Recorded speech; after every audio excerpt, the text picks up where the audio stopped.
Welcome to Topic Expert Academy, and we welcome to this week's topic, Business Profit Formula, 5 simple steps to getting your message seen and heard for profits. How many would like to get their message seen and heard and make profits? Yeah. Absolutely, absolutely. You know, that's something that a key that each and every one of us want to step into as topic experts. Who's a topic expert? Everybody really is a topic expert. Every person that you pass on the street each and every day has knowledge, experience that they need to take to the world. See, there's two types of people. There's the vital people, and there are functioning life. They're functional. So functional people are replaceable. Have you ever been in a job and felt like you were replaceable? Absolutely. A vital person is irreplaceable. So a functional person, there's a lot of functional people, but they don't know that they can be a vital person, a key person of influence. So let me give you a quote here. It's safe to assume the best thinking from 5 years ago. This came from a book I'm reading called Keys to Personal Influence.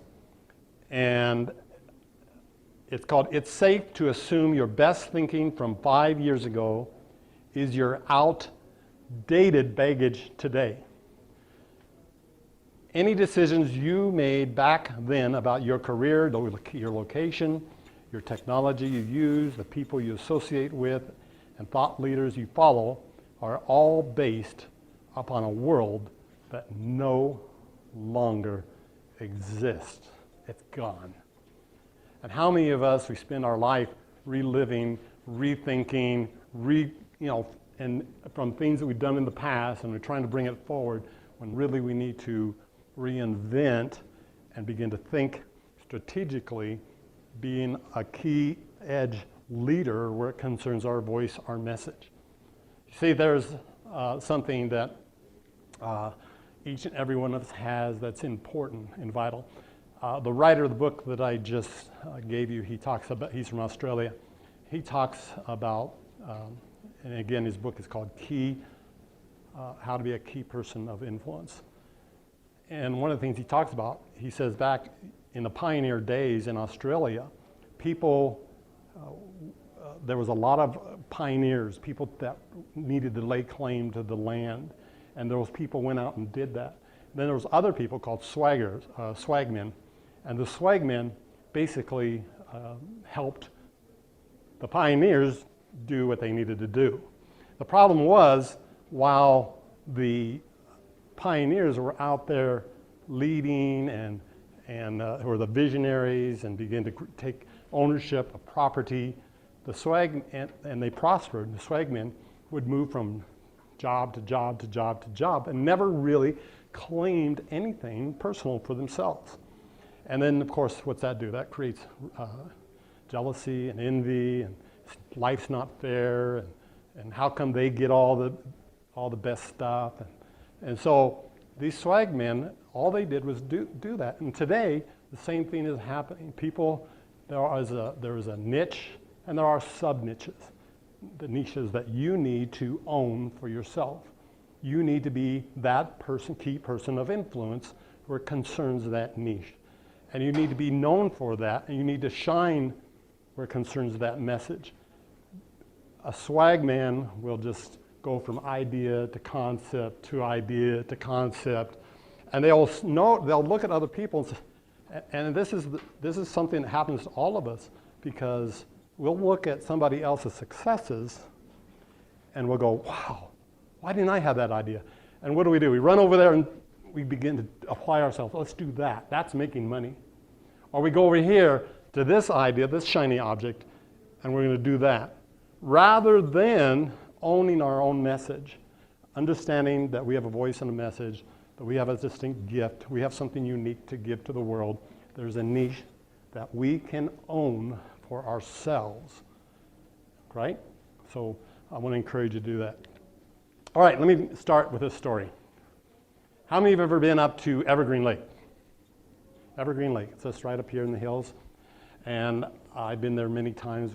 As children, ice skated in the winter. But I distinctly remember one year when we were there as a family. We'd go up, take our picnic with us and our food and lunch. And I was excited. I was 16 years old. I decided I'm going to take my fishing pole, and I'm going to, while everybody's getting ready, I am going to go fishing. So that's exactly what I did. So Mitch, I went out there with my rod and reel, my can of worms, baited the hook, and I threw it out there.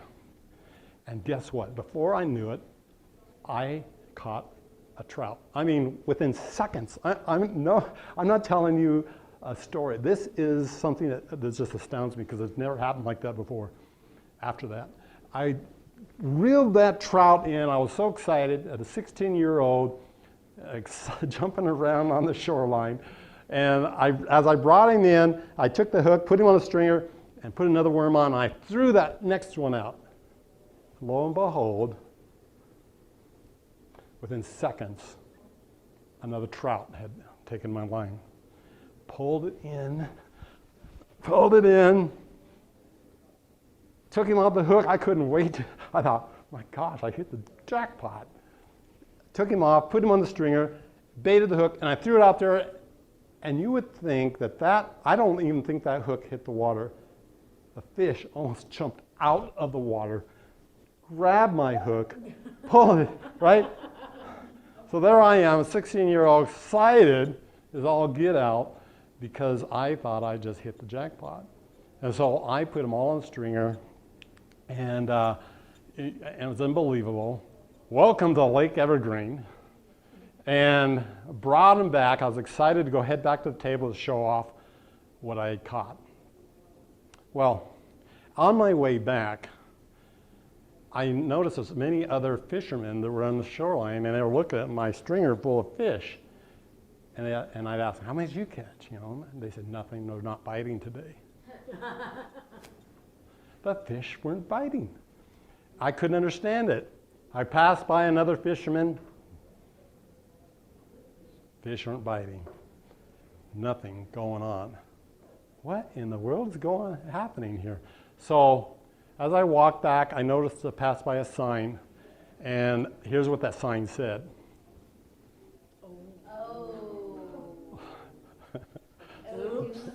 Lures only. Okay? No live bait allowed. Did you see that down there? Punishable by law, $1,000 or a year in jail, up to a year in jail. I was using live bait. I was breaking the rules and didn't even know it. So, what's the moral of this story? Well, there's two things. The most important factor where it concerns your business. Number one, you've got to know your niche. You got to know that obviously there's fish where there's fish. You're not going to take your bait and throw it in the water.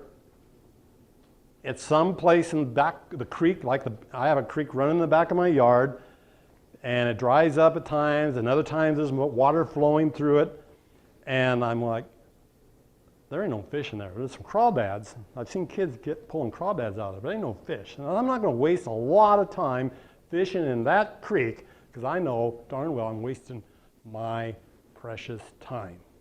So, first of all, you got to know where the fish are. So you got to identify your niche.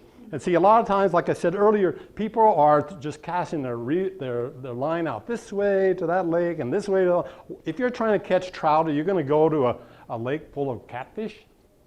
On a hot day, a pond over here in Littleton, where you know darn well maybe there's some bass, but there ain't no trout.